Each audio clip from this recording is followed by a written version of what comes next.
Meu corpo é tua morada, por favor, fique em paz.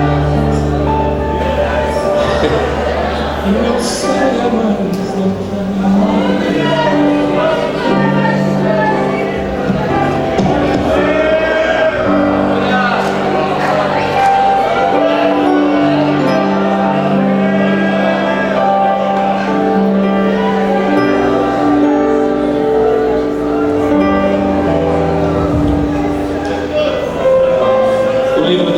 capítulo 9, versículo de número 1. Vem Espírito Santo,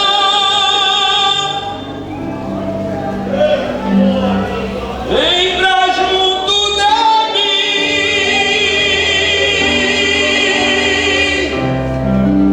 o meu corpo é tua morada.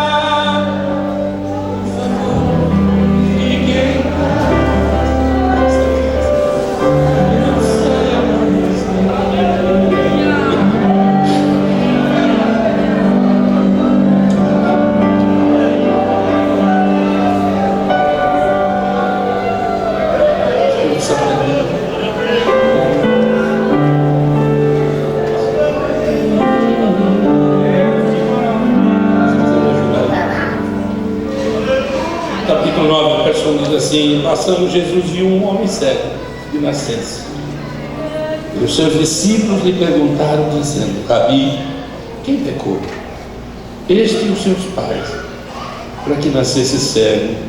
Jesus respondeu: nem ele pecou, e nem seus pais, mas foi assim, para que se manifestem nele as obras de Deus. Deixa eu falar desse jovem um pouquinho. Alguns anos atrás, essa palavra, esse texto me chamou muito a atenção, porque o que mais me encantou aqui é que quando Jesus operou a cura dos cegos, ele curou 7 cegos no seu ministério. E desses 7 cegos, cada um, Jesus disse: o que queres que eu te veja? Que eu te faça? Eu veja, então veja. E a Bíblia não fala mais. Mas esse jovem aqui, a Bíblia para falar 41 versículos.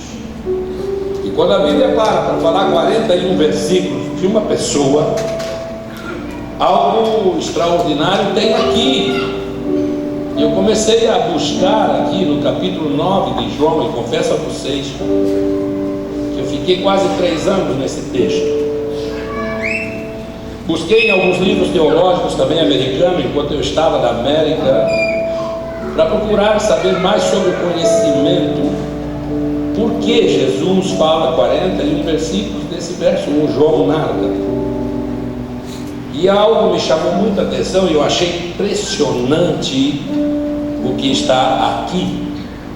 Porque na verdade aqui, Jesus está saindo do templo no capítulo 8 e ele estava para ser apedrejado, e quando ele sai do templo, entrando no capítulo 9, havia um moço cego na frente do templo.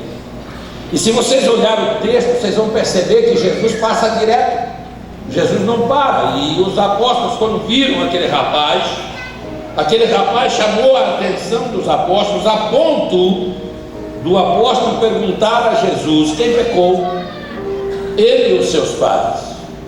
Por que eles fazem esta pergunta? Porque existia até o Calvário uma maldição que foi lançada sobre a terra, que por causa do pecado dos seus pais, até a 3ª geração pagaria. Era uma maldição. Dependendo do erro que o pai fazia, o filho pagava, ou até o filho do filho caía embaixo de uma maldição.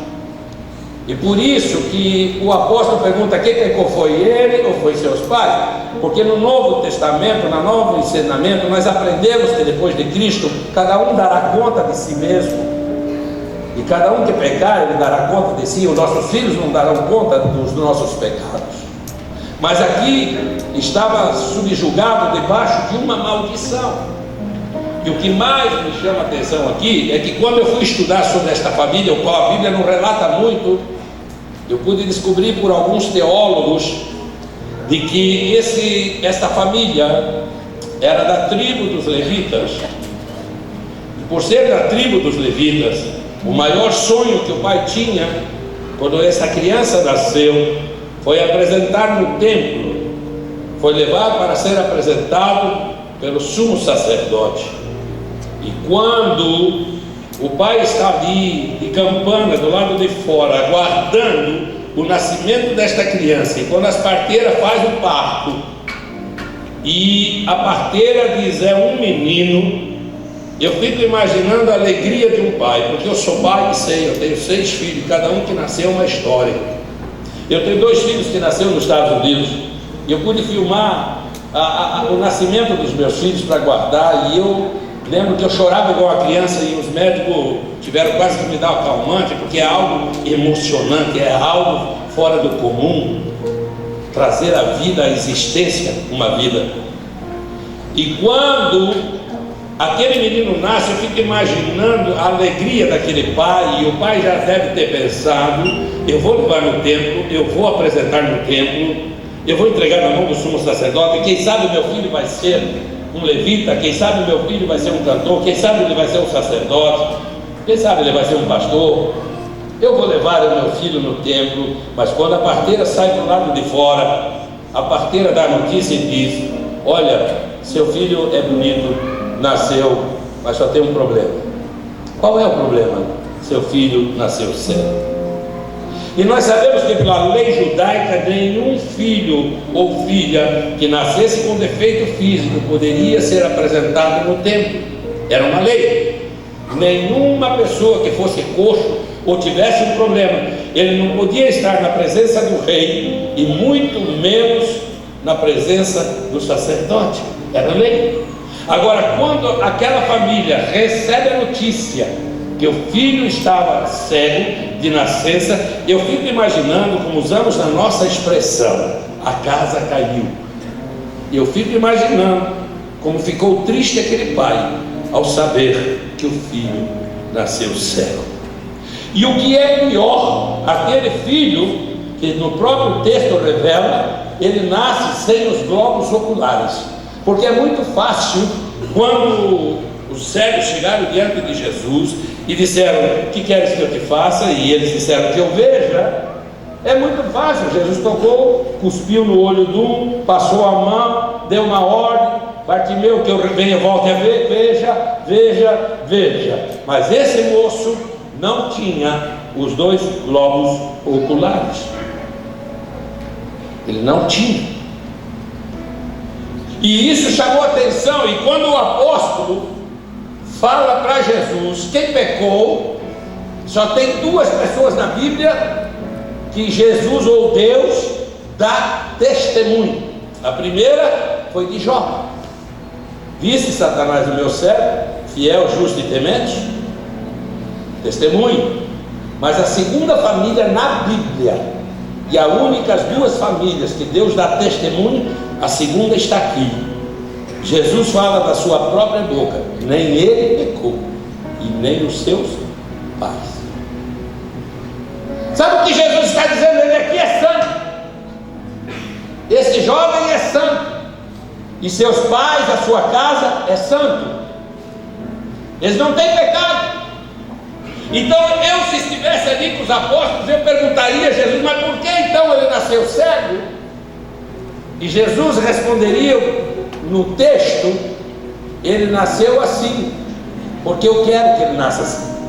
Em outras palavras, eles não entenderam que Jesus estava mostrando a eles, e ia mostrar a Israel, que quem estava ali era o próprio Criador, e que lá na eternidade Jesus já tinha marcado um encontro com esse rapaz, porque Jesus, no próprio texto, diz: ele nasceu assim para que nele se manifeste a glória. Agora eu vou para a exegese lá no hebraico, porque a nossa tradução, pastor, é muito boa, mas perdemos um pouco da essência.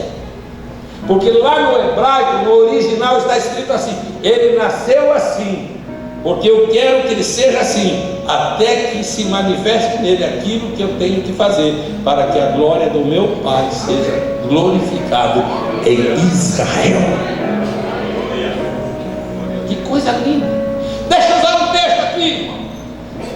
Deus cria uma situação com esse rapaz, para que depois de milhares de anos viesse encontrar ele na terra. Mas como, Júnior? A Bíblia diz que o salmista expressa: antes de eu ser formado, Deus já me conhecia, e cada osso do meu osso o Senhor formou na eternidade. E quão terrível me formou Deus, de osso por osso. Deus já nos conhecia. E o que é mais no texto, o salmista diz assim: a minha história já foi escrita na eternidade por Ele. Sabe o que eu estou querendo dizer para você? Que Deus cria situações na vida das pessoas para que o nome dele seja glorificado na tua casa.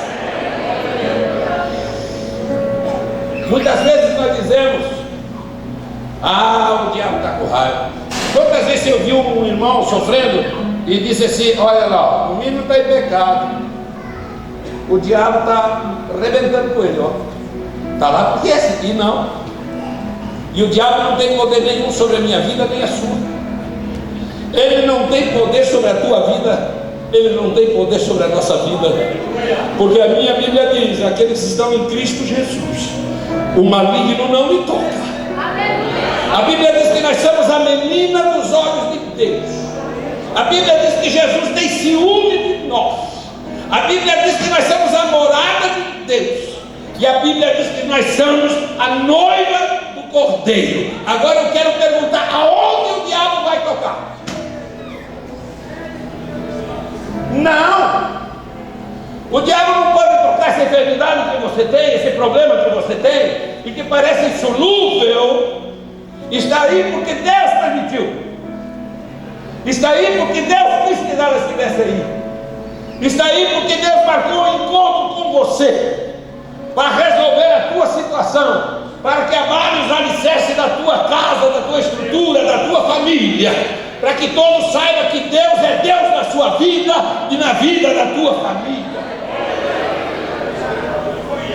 Não, bota a culpa no cão, não. Aquele sem vergonha não pode chegar perto de nós. Bota a culpa não. E nem murmure dos outros. Não faça o papel daqueles amigos de Jó, que diziam: olha aí, ó. E Deus disse para Jó: mesmo você morrendo aí dessa chaga, sacrifica por eles para mim não matar eles. Porque Deus permitiu. E ninguém pode tocar em nós a não ser Deus. Você quer ter uma ideia? Quando Deus disse para mim, aqui naquele auge, pastor Roberto Júnior, fui numa igreja e Deus levantou o profeta: vou te levar para um outro país. Eu disse: ah, vai para lá, profeta. Fui embora. Um mês depois, fui num outro congresso, levanta um outro profeta numa outra cidade: meu filho, eu vou te levar para outro país. Eu digo: vai para lá, mas Deus meu filho não fala o nome da cidade, é muito, mas que outro país. Na terceira vez lá em Paranaguá, Deus usa um profeta: meu filho, eu tenho um rebanho fora desse país para te entregar. Não, vai para lá, não quer saber de pastor não. Sai daí, rapaz. Estou aqui uma agenda, viajando todo dia. Eu quero morar nessa casa. Eu até então outro país. Mas teve um dia que Deus me levou até Atlanta, e o pastor da Ebenezer Church chegou para mim e disse: o que você quer para vir morar em Atlanta e ser meu co-pastor? Eu preciso de uma pessoa de confiança.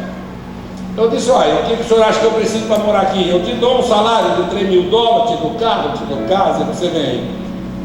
Filho, vou fazer uma carta, leve para a sua convenção. Fizeram a carta, botei dentro da Bíblia e vim embora. De repente eu estava na janela do meu apartamento, olhando Curitiba de noite, que Curitiba é linda, maravilhosa de noite, morando ali no alto da 15.